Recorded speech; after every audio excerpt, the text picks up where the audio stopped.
शेतकऱ्यांच्या खात्यावर निधी जमा होणार आहे। कृषी मंत्री दत्तात्रय भरणे यांनी ही माहिती दिली आहे। नमो शेतकरी महासन्मान निधी योजनेअंतर्गत पात्र लाभार्थ्यांना 7व्या हप्त्याचा लाभ वितरित करण्यासाठी कृषी विभागातर्फे शासन निर्णय घेण्यात आलाय आणि लवकरच शेतकऱ्यांच्या खात्यावर अनुदान जमा होणार असल्याची माहिती कृषी मंत्री दत्तात्रय भरणे यांनी दिली। राज्यामधील शेतकऱ्यांसाठी आजच्या झटपट अशा ठळक बातम्या व तुमच्या खात्यामध्ये नमो शेतकरी योजनेचा हप्ता आता नेटक्याच काही तासामध्ये जमा करण्यामध्ये येणार आहे। आणि यासोबतच केंद्र सरकारने पीएम किसान योजनेच्या येणाऱ्या 21 हप्त्याबद्दल देखील एक अत्यंत मोठी घोषणा केली असून तुम्हाला दिवाळी सणाच्या अगोदर केंद्र सरकारच्या मार्फत भरघोस मदत करण्यामध्ये येणार आहे। तसेच ज्या शेतकऱ्यांनी पीक कर्ज घेतले होते व त्यांना कर्जमाफीची आशा लागली होती त्यांसाठी देखील एक अत्यंत मोठी खुशखबर समोर आली असून ती खुशखबर तुम्हाला आजच्या या बातम्यांमध्ये पुढे सविस्तरपणे पाहायला मिळणार आहे।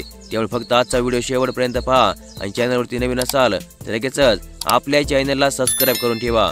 तर मग चला व्हिडिओला सुरुवात करूया आणि जाणून घेऊया आजच्या झटपट अशा ठळक बातम्या। आजच्या बातम्यांच्या सुरुवातीलाच राज्यामधील शेतकऱ्यांसाठी एक अत्यंत मोठी खुशखबर आहे। 60,000पर्यंत आता ट्रॅक्टरचे दर घटणार आहेत। जीएसटी कपातीनंतर आता ट्रॅक्टरच्या किमतीमध्ये 62,000 रुपयापर्यंत तर इतर कृषी यंत्रांच्या किमतीमध्ये 2.25 लाख रुपयापर्यंत आता बचत होणार असल्याचा दावा केंद्र सरकारच्या यंत्रणांनी केला आहे। पीएम किसान योजनेच्या येणाऱ्या 21 हप्त्याबद्दल केंद्र सरकारने एक अत्यंत मोठी अपडेट जाहीर केली आहे। दिवाळीपूर्वी शेतकऱ्यांना मिळू शकते एक अत्यंत मोठी खुशखबर।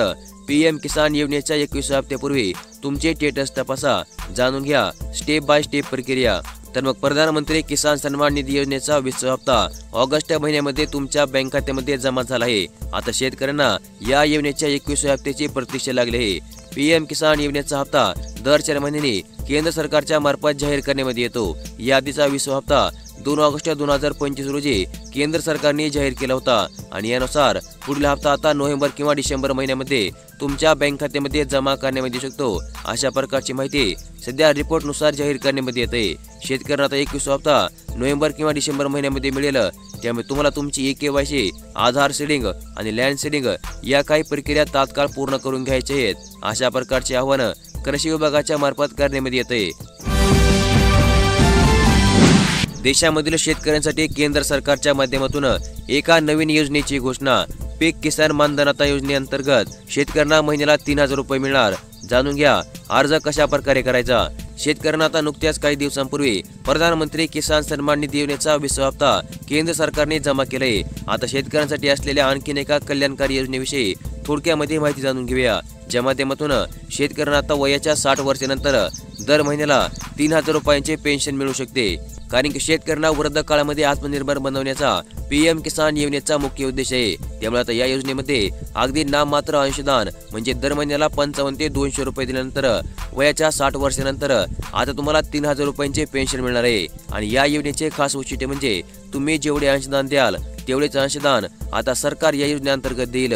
जर तुम्ही पीएम किसान सन्मान निधी योजनेचे लाभार्थी असाल तर तुम्हाला शेतकरी मानधन योजनेसाठी तुमच्या खिशामधून वेगळे पैसे खर्च करण्याची आता गरज पडणार नाही। हे अंशदान पीएम किसान सन्मान निधी योजनेच्या पैशामधून तुम्हाला आता भरता येणार आहे। आणि आता महिन्याला 3,000 रुपयापर्यंत पेन्शन तुम्हाला या योजनेअंतर्गत यापुढे वाटप करण्यामध्ये येऊ शकते। राहिलेल्या शेतकऱ्यांच्या ई पीक पाणी संदर्भातील एक अत्यंत महत्त्वपूर्ण अशी बातमी। ई पीक पाणी करण्यात शेतकऱ्यांची उदासीनता। आता शासकीय योजनेला लाखो शेतकरी मुकणार। 14 सप्टेंबर ही आहे ई पीक पाणी करून घेण्याची डेडलाईन। तर मग राज्य सरकारच्या कृषी विभागाने जाहीर केलेल्या माहितीनुसार आता ई पीक पाणी नोंदणी करणे हे फक्त औपचारिकता नसून नुकसान भरपाई, पीक कर्ज, पीएम किसान योजना, नमो शेतकरी योजना, अनुदान आणि शासकीय खरेदी विक्री यांच्यासाठी तुम्हाला तुमच्या पिकांची ऑनलाईन प्रकारे नोंदणी असणे आता अत्यावश्यक असणार आहे। त्यामुळे आता ज्या शेतकऱ्यांचे आणखीन देखील ई पीक पाणी अपूर्ण असेल त्यांनी 14 सप्टेंबरच्या अगोदर आपल्या पिकांची ऑनलाईन प्रकारे नोंदणी करून घ्यावी। अशा प्रकारचे आवाहन जिल्हा कृषी अधिकारी दत्ता कुमार गोरे यांनी या ठिकाणी केले आहे। खरीप हंगामातील अतिवृष्टीग्रस्त शेतकऱ्यांसाठी एक अत्यंत मोठी खुशखबर। अतिवृष्टीग्रस्तांसाठी आता विशेष पॅकेज द्यावे अशा प्रकारची मागणी खासदार डॉक्टर गोपछडे यांच्या मार्फत केंद्रीय कृषी मंत्री शिवराज सिंह चौहान यांच्याकडे करण्यामध्ये आले आहे। खासदार डॉक्टर अजित घोपचडे यांनी केंद्रीय कृषी मंत्री शिवराज सिंह चौहान यांची दिल्ली येथे जाऊन भेट घेतली आणि राज्यामधील पूर परिस्थिती आणि अतिवृष्टीमुळे झालेल्या नुकसानीकडे त्यांचे विशेष लक्ष वेधले। राज्यामधील 11 जिल्ह्यांना आता या अतिवृष्टीचा फटका बसला असून जवळजवळ 1.25 लाखांपेक्षा अधिक नागरिक या अतिवृष्टीमुळे बाधित झाले आहेत। 2,500 गावांना या पुराचा मोठा तडाखा बसला आहे, तर 1,500पेक्षा अधिक पशूंचा या पुरामुळे मृत्यू झाला आहे। 2 लाखांपेक्षा जास्त हेक्टरवरील पिके या अंतर्गत खरडून गेले असून या नुकसानग्रस्त शेतकऱ्यांना केंद्र सरकारने एखादी विशेष पॅकेज द्यावे अशा प्रकारची मागणी खासदार अजित घोपचडे यांच्या मार्फत केंद्रीय कृषी मंत्री शिवराज सिंह चौहान यांना आज करण्यामध्ये आले। यासोबतच आता तुम्हाला माहितीच झाले आहे की राज्य सरकारने नमो शेतकरी योजनेचा 7वा हप्ता वाटप करण्यासाठी 1,792 कोटी रुपये मंजूर केले असून याचा शासन निर्णय देखील आता राज्य सरकारने निर्गमित केला आहे। परंतु आज राज्याचे मुख्यमंत्री देवेंद्र फडणवीस यांनी या 7व्या हप्त्याबद्दलची एक अत्यंत मोठी अपडेट जाहीर केली असून ती अपडेट तुम्हाला आजच्या या बातम्यांमध्ये पुढे सविस्तरपणे पाहायला मिळणार आहे, त्यामुळे फक्त आजचा व्हिडिओ शेवटपर्यंत पहा।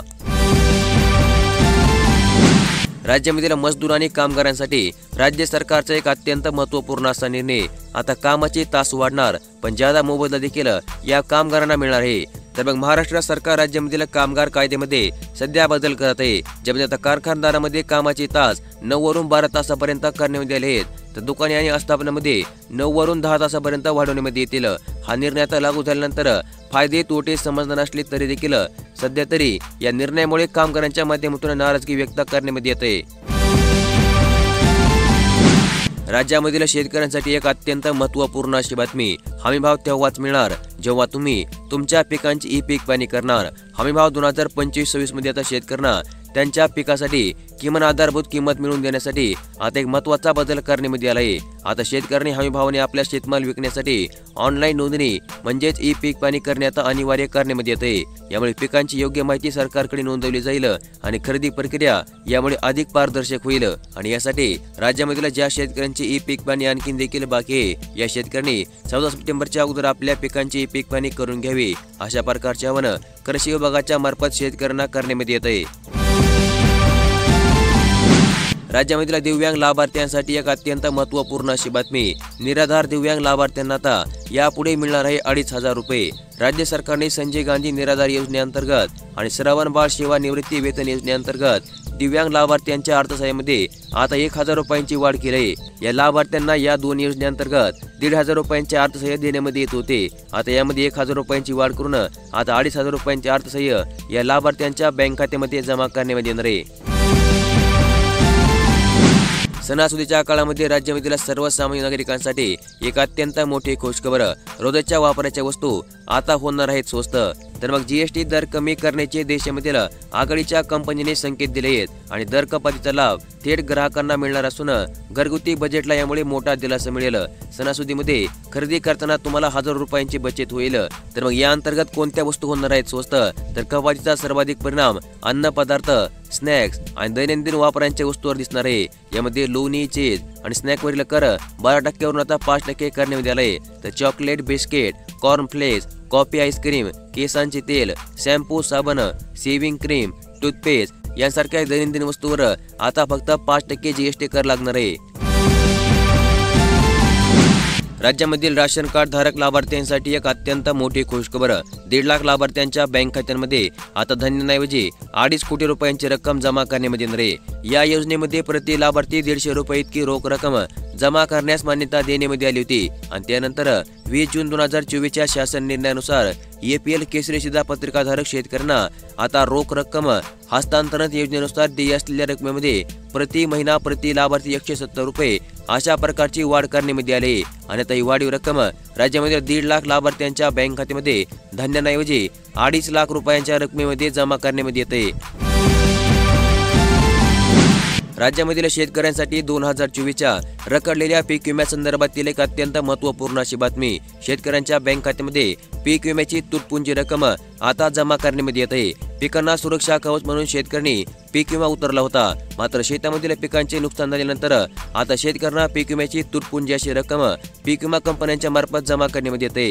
तसेच काहींची विमा रक्कम पोर्टलवर 0 रुपये दाखवत असल्याचा प्रकार देखील आता समोर आला असून यामुळे शेतकऱ्यांच्या माध्यमातून संतप्त प्रतिक्रिया व्यक्त करण्यात येते। त्यामुळे आता आज शेतकऱ्यांनी पीक विमा कंपनीच्या प्रतिनिधींना घेराव करून याबाबतचा जबाब विचारलाय। त्यामुळे असा काही प्रकार तुमच्या सोबत देखील घडला असेल तर तात्काळ तुम्हाला तुमच्या जवळच्या पीक विमा कंपनीच्या प्रतिनिधीसोबत संपर्क साधून याबाबतची तक्रार नोंद करायची आहे। अशा प्रकारचे आवाहन राज्यामधील शेतकऱ्यांना करण्यात येते। राज्यामध्ये लाडक्या बहिणींसाठी एक अत्यंत महत्त्वपूर्ण अशी बातमी। लाडकी बहीण योजनेचा ऑगस्ट महिन्याचा हप्ता थांबला। मंत्री आदिती तटकरे यांचे आश्वासन। महिला आणि बालविकास मंत्री आदिती तटकरे यांनी या विषयावर साम टीव्हीशी बोलताना अशा प्रकारची माहिती दिली आहे की लाडकी बहीण योजनेचा ऑगस्ट महिन्याचा हप्ता आता लवकरच लाभार्थ्यांच्या बँक खात्यामध्ये जमा करण्यात येईल। तसेच ही योजना यशस्वीरित्या सुरू ठेवण्यासाठी महायुती सरकार पूर्णपणे कटिबद्ध आहे असे देखील त्यांनी या ठिकाणी नमूद केले। आणि या योजनेच्या माध्यमातून महिलांना आर्थिकदृष्ट्या सक्षम करण्याचा सरकारचा मानस आहे आणि यासाठी राज्य सरकार सर्वतोपरी प्रयत्न करत आहे। त्यामुळे आता साधारणतः 17 सप्टेंबर पर्यंत राज्यामध्ये लाडक्या बहिणींच्या बँक खात्यामध्ये ऑगस्ट महिन्याच्या हप्त्याचे पैसे आता राज्य सरकारच्या मार्फत जमा करण्यात येतील अशा प्रकारची घोषणा मंत्री आदिती तटकरे यांनी आज केली आहे। नमो शेतकरी योजनेच्या लाभार्थ्यांची अखेर प्रतीक्षा संपली। शेतकऱ्यांसाठी मोठी खुशखबर। आज दुपारी 1 वाजता नमो शेतकरी योजनेचा 7वा हप्ता मुख्यमंत्र्यांच्या हस्ते जमा करण्यात येणार आहे। पात्र लाभार्थ्यांची यादी देखील आता जाहीर करण्यात आली असून ती तुम्ही या ठिकाणी सविस्तरपणे पाहू शकता। तर मग राज्य सरकारच्या नमो शेतकरी महासन्मान निधी योजनेचा 7वा हप्ता आता आज दुपारी 1 वाजल्यापासून राज्यामधील पात्र शेतकऱ्यांच्या बँक खात्यामध्ये आता राज्य सरकारच्या मार्फत जमा करण्यात येणार आहे। आणि हा हप्ता साधारणतः पुढील 2 दिवसामध्ये म्हणजे 10 सप्टेंबर पर्यंत सर्व पात्र शेतकऱ्यांच्या आधार संलग्न बँक खात्यामध्ये जमा होऊन जाईल अशा प्रकारची माहिती आता राज्य सरकारच्या कृषी विभागाने जाहीर केली आहे। तर मग बातम्यांच्या शेवटी जाणून घेऊया आजचा हवामान अंदाज। राज्यामध्ये पुढील 2 दिवस पावसाची शक्यता वर्तवण्यात आली असून कोकण आणि घाटमाथ्यावर जोरदार पावसाचा अंदाज देखील आता जाहीर करण्यात आला आहे। राज्यामधील काही भागामध्ये ढगाळ हवामानासह पाऊस हजेरी लावत असून मराठवाडा आणि विदर्भातील काही भागामध्ये हलका ते मध्यम स्वरूपाचा पाऊस पडेल अशा प्रकारचा अंदाज आता जाहीर करण्यात येत आहे। पुढील 5 दिवस राज्यामध्ये ठिकठिकाणी ढगाळ हवामानासह पावसाचा अंदाज जाहीर करण्यात आला असून मराठवाडा आणि विदर्भातील काही जिल्ह्यांमध्ये सतर्कतेचा इशारा जाहीर करण्यात येत आहे। यासोबतच हवामान विभागाने विदर्भ, मराठवाडा आणि मध्य महाराष्ट्रामधील काही जिल्ह्यांमध्ये येलो अलर्ट जाहीर केला असून विदर्भातील सर्व जिल्ह्यांमध्ये काही ठिकाणी ढगाळ हवामानासह हलक्या ते मध्यम स्वरूपाच्या सरी कोसळतील अशा प्रकारचा अंदाज जाहीर केला आहे। तर मग अशा प्रकारच्या आजच्या दिवसभरामधील झटपट अशा ठळक बातम्या आज आपण या व्हिडिओमध्ये पाहिल्या आणि अशाच प्रकारच्या दररोजच्या दररोज बातम्या पाहण्यासाठी लगेच आपले चॅनल सबस्क्राईब करून ठेवा। नोटिफिकेशन बेलला ऑल वरती सेट करा आणि आजचा व्हिडिओ देखील लाईक करा। धन्यवाद।